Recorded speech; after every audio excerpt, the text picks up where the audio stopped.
All right, everyone. Welcome back to What Do You Know with Nick and Devin. I'm Nick. And I'm Devin. And today's been such a fun day. We've been rocking and rolling. Yeah. Dipping and diving. It's a full day of recording. Mm-hmm. We went to lunch. We did. I got some wangs. No, it's just wings. Just wings. It wasn't that type of lunch place. Or was it? Yeah, they were pretty good. I haven't had like a... You know what I don't like about chicken wings? Mm-hmm. One, messy as fuck. Fair. Like my hands are just... And like you're not going to give me a wet nap. Like it's like you would give it to me if I had ribs. Same fucking thing. Yeah. Well, like we didn't really go to a barbecue place. Barbecue. We just went to a sports bar and grill. I mean, fair. I think the other thing is that I feel like the chicken gets like caught in your teeth.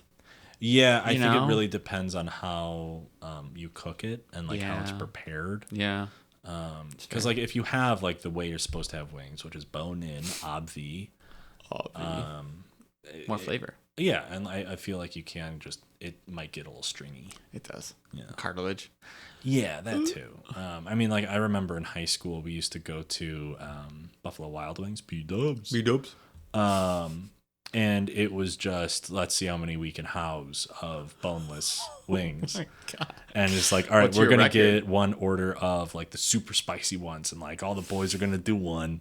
See how like whoever cries. All the boys. Yeah. And my one buddy, he can't handle heat at all. Like he'll get hiccups, he'll cry, and like he'll just pour sweat. He'll get hiccups. I've never encountered someone who's gotten hiccups because it's too hot. Yeah, no, like anything spicy that enters this poor boy's mouth. And like he's Puerto Rican, so you'd think that like he'd be able to handle a little something. Right.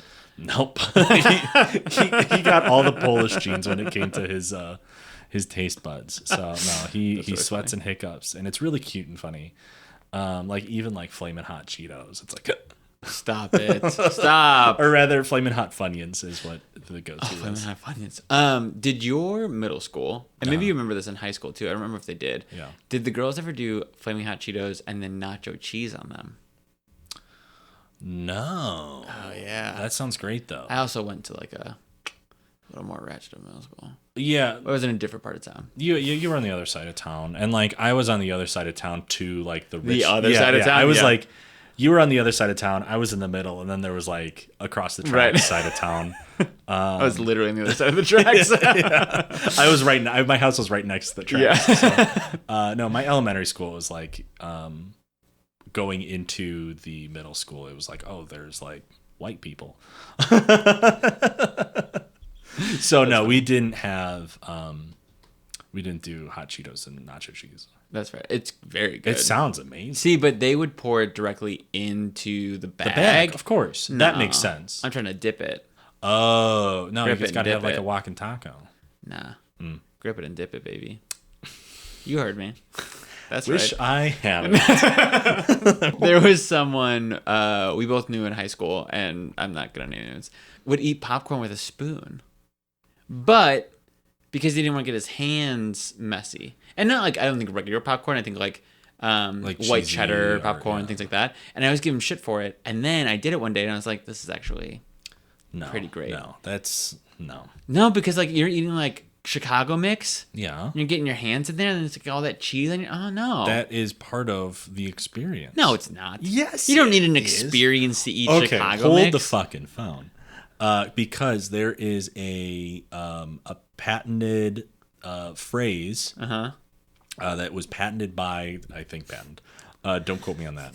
But there is a phrase from Frito-Lay, which is the Frito-Lay experience. And that is when you're eating your Cheetos or your Doritos that are dusted in flavor, it's on your fingers. And part of the Frito-Lay experience is having that extra flavor on your fingers, and you lick it off. I hate that. And enjoy it. I hate that. Well, It's so messy. eat it with chopsticks. I think I'd rather see chopsticks. You'd rather me eat popcorn with chopsticks than with a spoon? Yes. You have to Bullshit. work for it. Bullshit.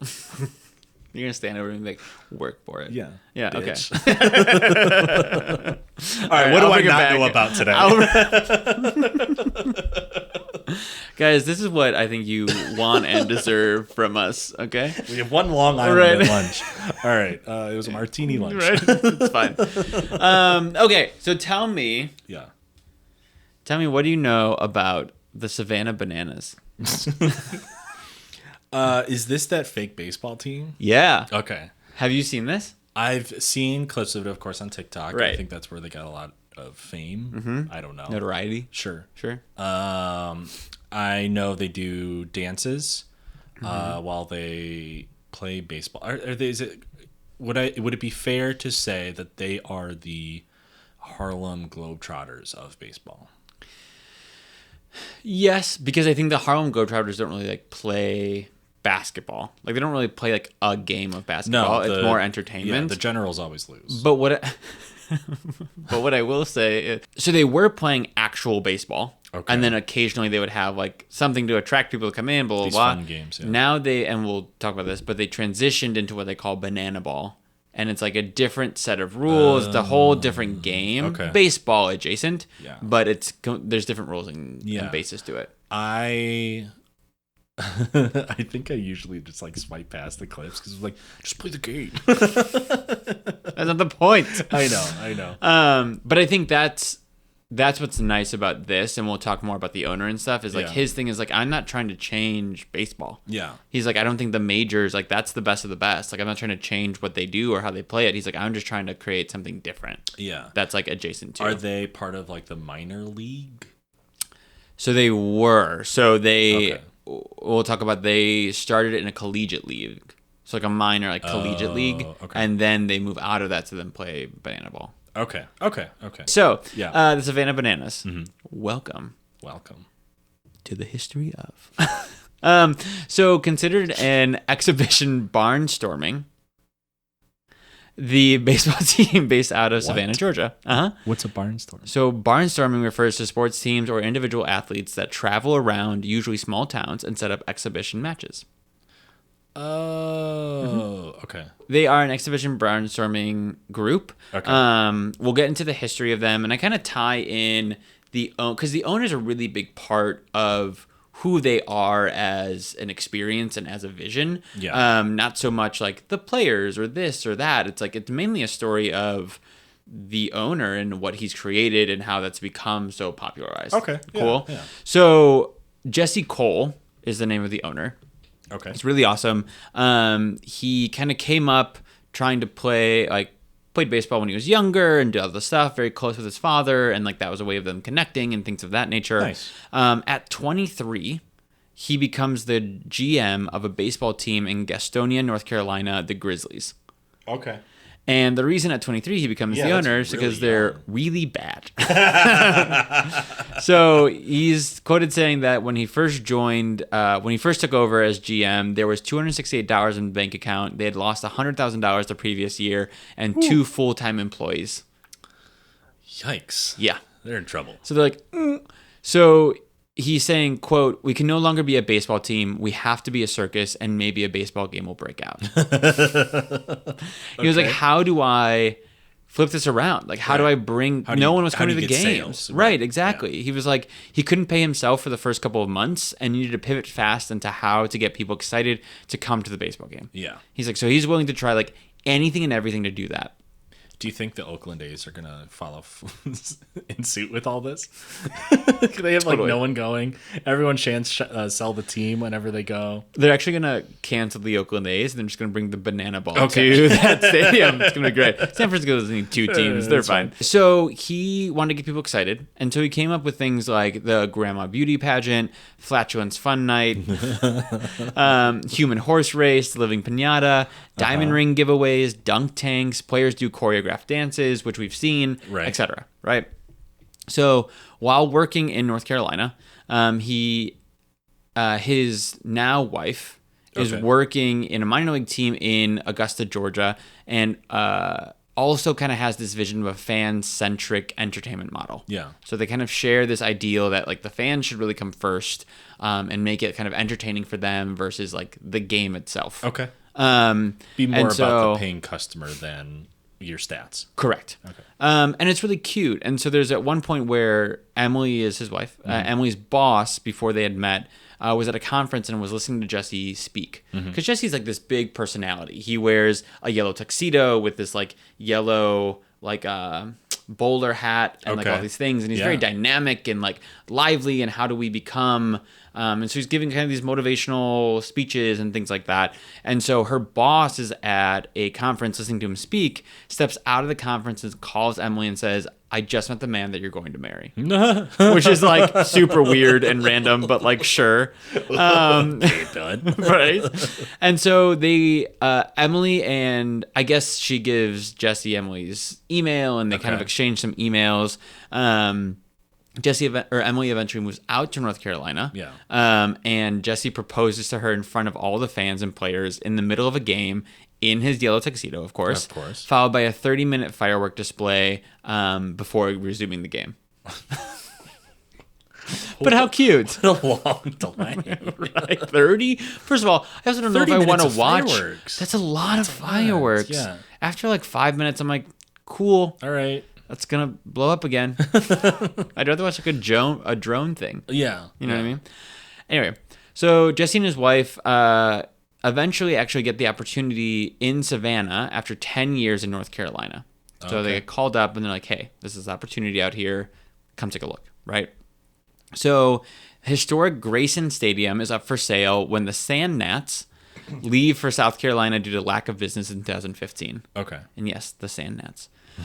So this is very recent, 2015. Yeah. Okay. And so Grayson Stadium is still stood where FDR spoke to people. Babe Ruth, Lou Gehrig, Hank Aaron all played there. So it's like a pretty prominent space in Savannah. Yeah, very historical. Right. Jesse and Emily were actually just there the year prior on vacation and fell in love with the stadium like when they went. They were like, if this ever becomes available, like we got to try to do what we got, right? And so with already a majority stake of the Gastonia Grizzlies, they decided to take on Grayson Stadium. Okay. So they're like, we have this down. This North Carolina team is fine. Let's take on Grayson Stadium and see what we can do. Yeah. Right? So they started up a new team. Jesse moved from his kind of brash yellow tux and hat, which made him so dynamic as a GM, and tried to go the more professional route to try to see like, to make sure that he could be taken seriously in a new dynamic, you know what I mean, in a new environment. And so he wasn't taken seriously in his yellow tuxedo, so he changed. But it wasn't a successful move. And so his philosophy is kind of, quote, normal gets a normal result. And so he was like, whatever's normal, do the exact opposite. Yeah. He's like, I'm not seeing the results that I thought I would because I thought going professional, people would take me seriously. But like, right, looking at my track record, why wouldn't people, like, this guy knows what he's doing. Right, but then he shows up at a meeting in, like, a tuxedo or a yellow tuxedo at that, and they're like, what the fuck? You know what I mean? Like, so he tries it and it doesn't really go very well. And so after only selling a handful of tickets in their first few months of the season, the Coles get a call from their COO that they had overdrafted their account. And they're like, so they hadn't moved down to Savannah yet. Yeah. They're still living in North Carolina. And they decided to sell their dream home that they've built over the past few years and move to Savannah. Wow. So they bought this kind of disgusting townhouse to save money and slept on an air mattress, which is bananas. Right. You get it. Like to the point where they slept with their socks on because the floor was so gross. Which I just like, I get you're trying to save money. But like a jug of Fabuloso, you can buy at the dollar store. Truly. Or like get a 1-bedroom apartment. Yeah. And then move into a town. You know what I mean? Right. Like, right. I just don't think there was another story that I don't have in here, but like basically his wife had woken up in the middle of the night and started screaming because there was a cockroach on his face. Oh. Right. Oh. I'm never going back there. Oh. I'm not doing it. No. You couldn't pay me. No. No. Horrifying. No. Correct. Fuck that. No. I will never I cannot go back to anywhere that has any cockroaches. Blech. No. It's just there's like in our building, we've never had a cockroach problem at all. Yeah. But like of course there's just bugs. Right. And so in the basement where I keep my bike, they're like on occasion I'll see like one, maybe another one later, but it's always like single and they're usually dead because they spray pretty frequently, which is awesome. Yeah. But they're like black. Yeah. Which is super strange. Yeah. But anyway, in my first apartment in the city, like on the first floor, because I think there was a lot of like people not doing too well on the first floor. Definitely some hoarding issues on the first floor. Got it. So like you would just see some cockroaches like in the hallway, like going to No. the laundry room, and I was like, this fucking sucks. I think I would. It, like once I saw one, I was like, "This is." If I see another one like anytime soon, I was like, I just no. None of them ever came up to our apartment, thankfully, and like we were on the top floor. Yeah, which was we were on the 5th floor, which was nice that none showed up. But just like fuck me. But they did always have a dog come in sniffing for like bed bugs and other bugs, which was awesome. I don't like where you lived in your first apartment. It was really shitty. Yeah, that was one across from Julia. No. Which one was this This one was on Fremont Street. Oh, got it. Yeah. Yes. Yeah, that's really gross. It was. That's awful. There's a podcast I listen to, and one of them lives in an apartment where they have like a cockroach problem. Mm-hmm. And I get it. Sometimes it is very difficult for people to be able to move. Like, Yeah. there's least things involved, more money's involved to move somewhere else, like all of that. So, like, I get that. But, like, they're like, oh, yeah, like, this is our, like, 4th time, like, spraying for cockroaches. And, like, it just kind of become, it is what it is. And I'm just like, it never is just what it is. No. I don't care. I will just throw raid everywhere.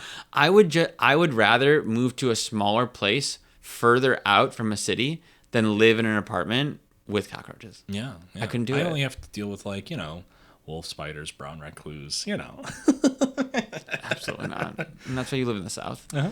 Anyway. So they do that to be able to they live like in a save shithole. money, right? Because they're overdraft, right? So they're like, all right, to generate buzz and awareness for the team had a name the team contest. So they're like, hey, like everyone, like write in, what should we name it? What's our logo? Like all these things. What were they called previously? Nothing. There's a new team. Oh, because the brand new Sand team. Nets moved. So they're like, we're taking over. We're buying the stadium, Okay. which means we need to orchestrate a whole new team. Oh shit! So which is Okay. kind of cool. Yeah, very. And so they're like, this will get the community involved, like get excitement behind it, all of that. Yeah. And the Bananas name, logo, and colors were officially revealed to the team on February 25th, 2016. Wow. Okay. So they're like, all right, we're the Savannah Bananas. Here we go. I mean, it's better than like Bodie McBoatface from a while ago. What is that? Oh, you didn't know about this? No. There's just like a community named submarine. That like I'm pretty sure about this story. Like some science team was like, hey, we have a new like submarine that's going out or a boat that's going out for research. What do y'all want to name it? And there were a bunch of stupid names, and one of them was Bodie McBoatface, and that one won. And that's just kind of a running gag for anyone who does community named things. Bodie McBoatface. Absolutely not. All right. Horrifying.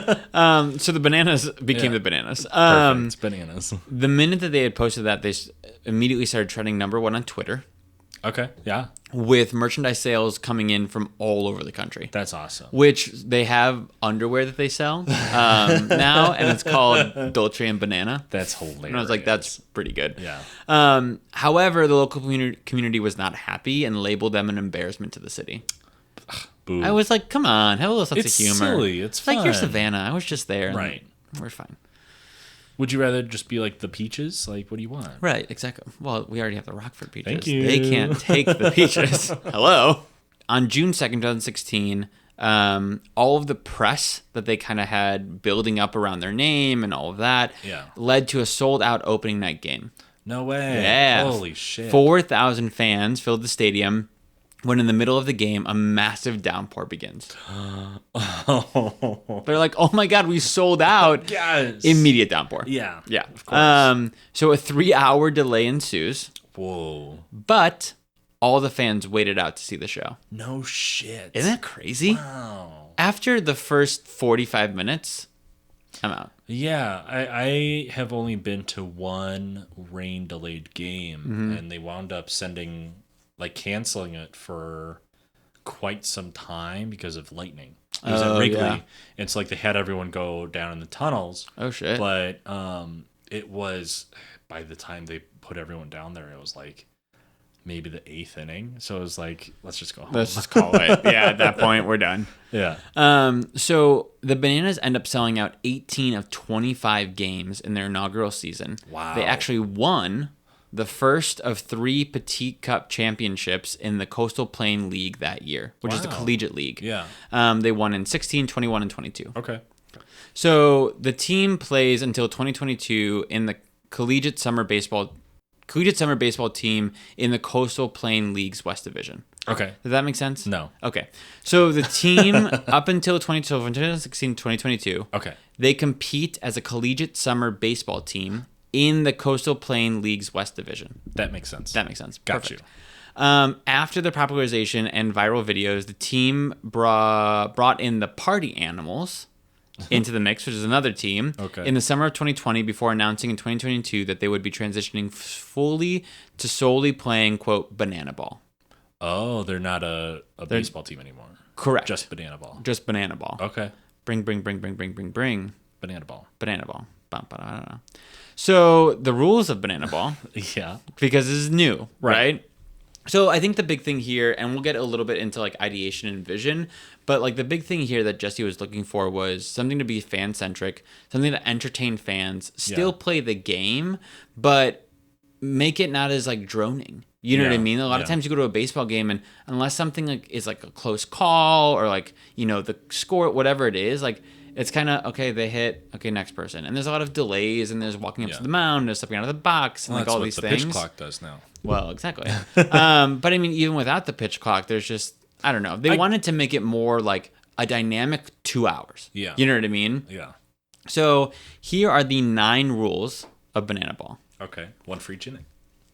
Look at you go. So, number 1, every inning counts. So if you win an inning, you get a point.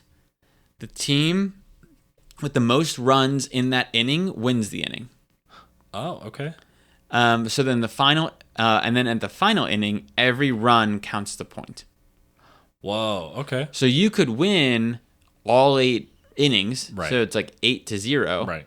But then in the last inning, you score. You know what I mean? Yeah, like, yeah. it's kind of, it makes it more fun than just like, okay, now it's 2-1. Now, you know what I mean? Like every inning counts. So like people aren't leaving after the 8th inning because it's 6-2. Right. You know what I mean? There's still a very good chance. There's still a very good chance. Right. Number 2, there's a 2-hour time limit. So at 2 hours, it's done. Doesn't matter if it's the middle of a play. Doesn't matter if it's the middle of a hit. Whatever it is. Middle 2 of an hours. inning, yeah. Done. Okay. I was like, okay. No stepping out of the box. Once you're in the box, you're in the box. Interesting. That's it. Yeah. No bunting. Huh. Batters can't steal first. Or batters can steal first. So there's a thing. Where is it? Oh, it kind of ties into no walks. So number 6 is no walks allowed. So on ball 4, the hitter takes off and can run as many bases as possible. The fielding team has to pass the ball to every fielder before it comes live. Oh. So basically, I catch it as the catcher, or like whatever, it gets off. It's a foul. I run and grab it as the catcher. I then have to get to all 9 players before it becomes live. Wow. Isn't that nuts? Yeah. Yeah. It's bananas. No, only I can do that. Okay. Sorry, I'll take it back. That's nuts. Thank you. I'm the banana. You're the nuts. I'm the party animal. And so, which I think is kind of entertaining. Yeah. You know what I mean? Yeah. And so, number 7 is a 1-to-1 showdown tiebreaker. So if there's a tiebreaker at the end of the game, it's pitcher versus hitter with 1 fielder. Oh, so the pitcher has to stop the hitter, or the hitter has to score. Yeah. So there's actually a video which is kind of crazy. This guy hits it out into left field. Mm-hmm. Fielder runs after it, right? Because he's kind of sitting second base. Yeah. Runs after it. He's like, batter is like running all the bases. Book it. Right? Yeah. He comes around third. He's coming up to home. Just then, that pitcher like gets the ball, throws to the catcher. I mean, it's literally, he's about to hit the base, and the catcher snatches it, tags him out. Wow. And that was the first time they did that. Wow. A tiebreaker. Yeah. And it got to that close. And I was like, that's awesome. That's intense. so engaging. Yeah. You know what I mean? That's edge of your seat stuff. Yeah. It's cool. That's like a hockey shootout. That's crazy. Yeah. So that's really cool. So that's number 7. Number 8 is no mound visits allowed. Okay. Yeah. And number 9 is if a fan catches a foul ball, it's an out. which I love. I think that's awesome. Yeah. So Banana Ball was first tested out in a game in 2018, then played fully in the summer of 2020 before hitting the road in the spring of 2021. Okay, so they do travel with it. They do travel. Okay. So we talk about that a little bit, but basically at first they just did like kind of one other city. Yeah. Just to see how it went, and then they went up to like 7. Yeah. And then they're going to keep on growing from there. Are they going to play it regularly? No. But I think that's like he does talk about, it's not in here, but he does talk about like having connections and having relationships with major league teams, especially because they got so much buzz. I think it started as the major league teams are kind of like, I'm nervous he's going to want to try to change baseball. Yeah. And then him kind of quelling that fear. But then it's kind of built these relationships. Yeah. And in some aspects, it could kind of draw attention back to some of these stadiums, to some of these things. So like allow, and we'll talk about it, but there's such a wait list for tickets to see the Savannah Bananas that they're like playing in a major league stadium could really allow us like the opportunity for all of our fans to see us play. You could fit so many more people in a major league Well, stadium. and I mean, it's not like they're playing an entire season at the stadium. It's It's just like one or maybe two one or shows. two games. Yeah. You know what I mean? Games. Like, come on. There's a fine line there. Yeah. Well, the thing too, I wonder is like, I mean, these folks are like playing a real game. Like they're using real baseball skills. Yeah. To play this game, to play Banana Ball. So like, I wonder if any of them are going to get called up to the majors. Well, some of the players are old MLB players. Oh, okay. That's Yeah, cool. some like the coaches are players like old MLB. Some of them were like rookies or were in the minors Yeah. and transitioned over and things like that. So, which is kind of cool. Yeah. It does seem they also have a long wait list to audition, try out, to play in Banana Ball. Wow. It's like 3,000 people. I wonder if they get paid well. Because, I mean, like, I'm sure. the minors, you get paid ass. But I think with all of their, I mean, they have 7 million followers on TikTok. Yeah. With all the money they get from the... What do you wear? Merchandise. Jesus. All the money they get from merchandise and, like, having their all the games sold out. Like, that's probably some good money. It's for probably the some good money. franchise, at least. Right.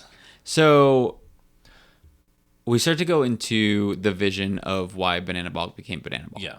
So we heard a little bit about like Jesse Cole's work in Gastonia and like kind of trying things to get people involved, right? And how that kind of transitioned into wanting to be there for the fans. And so he kind of talks about how major teams kind of chase customers versus creating customers.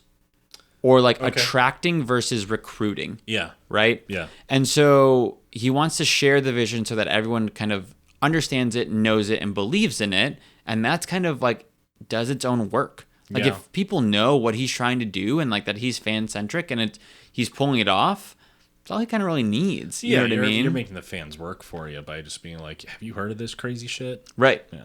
And so he started Fan First Entertainment. Right on the nose. Oh, that's easy peasy. Right. Yeah, that's a no-brainer. Right. So fans come first. No ticket fees or convenience charges. So like, yes, like tickets cost something, but there's no, yeah. And then they started thinking about what if we added bigger and like wackier entertainment. So the first game, the team did choreographed dances and gave roses to little girls in the stands and kind of attracted some attention. You know what I mean? Yeah. So from their website, they talk about what makes things different in, quote, Banana Land. That's what they call it. Yeah. So there's a board game that comes out. I really hope so. And so there's a few things here that I'll kind of like list off, but this is from their website. That we play in historic Grayson Stadium, affectionately referred to as Banana Land. Okay. There's a 3-2-2, which is a third inning, second batter, second pitch, is an in-play pre-pitch choreographed dance. Ah, okay. Yes. And so they have the world's tallest hitter and pitcher with Dakota, quote, Stilts, who stands 10 feet tall, which is hysterical. We don't host your typical post-game interviews. Players may be interviewed in the shower, in the bathroom stalls, in an ice bath, in a massage chair, in their own beds. Yeah. We have the Banana Nanas, a senior citizen dance team, and the Man Nanas, our dad bod cheerleading squad. We have the world's only dancing umpire, in Vincent Champin. Okay. So like there are videos of him like twerking it behind the plate, which is hysterical. We who will bust out the floss, robot, or twerk it on the strikeout calls. We have the world's only breakdancing coach, who may do the moonwalk or the single ladies dance before giving a sign to the hitter. Oh. Casually. Yeah. Every game we honor the banana baby, cue the Lion King opening music and the players kneeling around the baby being lifted in a banana costume. Is it just a random baby? I think Is it a plush baby? I think it's the Coles baby, or like a baby is selected. I don't know for sure. Okay. I can't say. Don't quote me on that. Our hitters' walk-ups are legendary. Bananas may be escorted to the plate by the Banana Pep Band, walk down a yellow carpet wearing the finest Dolce and Banana, or they may even introduce themselves. We are known for our epic scoring celebrations, from running through the crowd to performing full choreographed country line dances. When we score, you never know what will happen next. Oh boy. When you come to Banana Land, your experience is all-inclusive. Concessions in Savannah are all you can eat. That includes hot dogs, hamburgers, chicken sandwiches, water, soda, popcorn, and cookies. Holy shit. Mm-hmm. We gave the stadium back to the fans. Historic Grayson Stadium is the first ever ad-free ballpark. Wow. So they generate nothing from ads. From ad revenue. Yeah. Wow. We serve our own Savannah Banana beer, banana split cream soda, and specialty alcohol drink, the Slippery Banana in Banana Land. Wow. So I think like soft drinks and waters are included in the all-inclusive. You have to buy alcoholic drinks, so like That they makes make sense. some revenue there. That's just like a federal law. Right. But I think they broke it down to 44, about average $44 a person. Okay. Because they buy a ticket and then they add like a couple other things between merchandise and like drinks and stuff. Yeah. Times 4,000 people. Okay. Times 25. Are you ready? Mm-hmm. 4.4 mil. A nice cool $4.4 million. I think they don't play as many games. I don't think it's like 25, but I remember watching a video where they make, I think, about half, like 2 million. Yeah. Which is nuts. Right. Just in the summer months. Right. Well, and just in what they play at home, and just from like ticket revenue. That's crazy. Ticket and do foods, they not from. Always, sorry. Do they always play the party animals? I think at this point now they do. Okay. Because they're not playing in the collegiate league anymore. Yeah. So, and with this, they're now traveling around. Right. So they're generating more revenue from different stadiums they're playing in. Yeah. Wow. So, while you are visiting, be a part of Banana Land forever by signing our fan wall in right field to leave your very own lasting mark. Oh. Very cute. Yeah. Right? So Jesse Cole talks about like ideation sessions. Mm-hmm. So he talks about how 10 ideas, he does 10 ideas a day, which is crazy. Imagine coming up with 10 ideas a day. All right. Go on. This sounds like a LinkedIn post, but go Truly. on. I was listening to an interview from him, and the interviewer was like, if you don't follow him on LinkedIn, like follow him on LinkedIn. He's so great. And I was like, there it is. But he wants an open flow of creativity and involvement. So he says, quote, our success is a direct function of how many experiments we do per year, per month, per week, per day. Which I think he took from Jeff Bezos. Or something similar to what Jeff Bezos said. Yeah, I need one of those assholes. Exactly. Now they're taking the Bananas on the road. They started with a One City World Tour, and they did 7K tickets sold. Wow. Mm-hmm.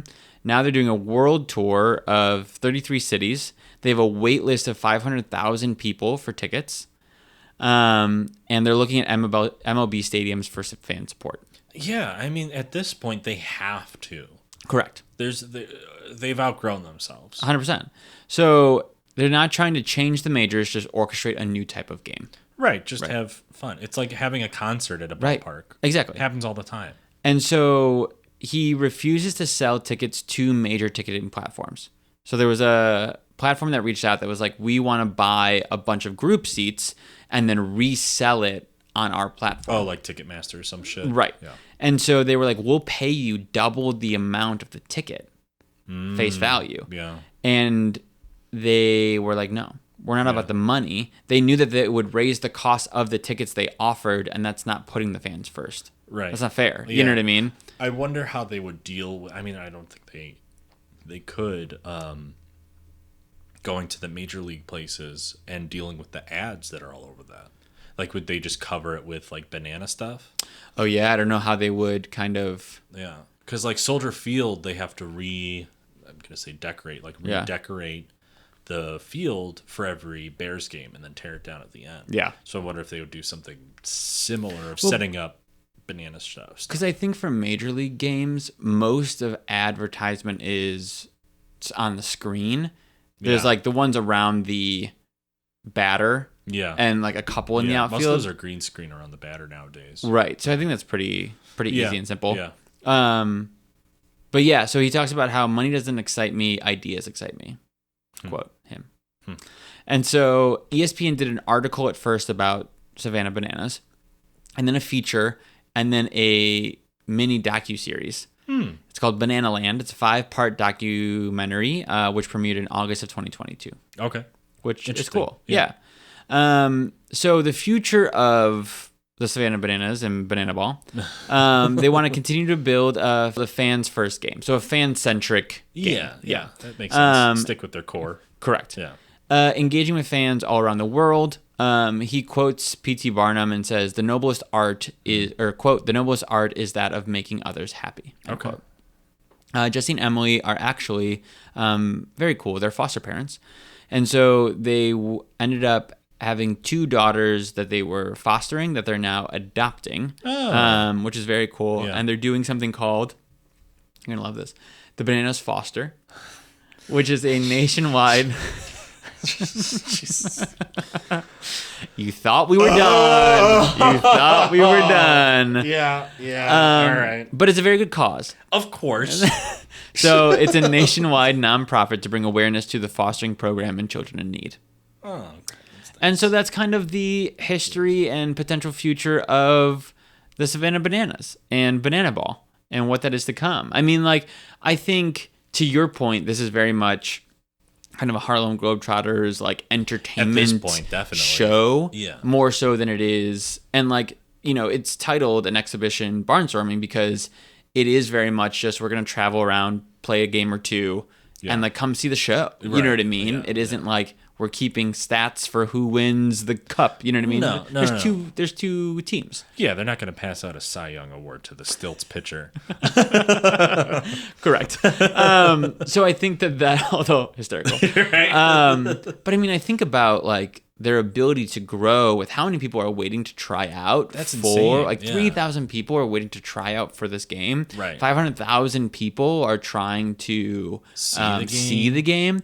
My only concern, not concern, but I wonder, you know, I mean, if you're writing 10 ideas a day, I guess you never really run out of ideas, but when does it become repetitious? Yeah, when do you plateau? Correct. I think that's when you get out of the business. Right. But I mean, the Harlem Globetrotters have been around for decades at this point. Right. Doing the same, I mean, like new tricks, but like. Right. So it'll be interesting. I mean, I'm sure, and they can always change the game because they created it. You know what I mean? So it's like Calvin Ball. There's no rules. There are no rules. So it'll be interesting to see kind of how this continues to grow. But it is insane that they have 7 million followers on TikTok. Like they're constantly like producing content. Yeah. They're all of these things, and so I mean, it's pretty good. Yeah, you know. My only concern is this is a legitimate concern. Mm-hmm. Is how do I become one of the dad bod cheerleaders?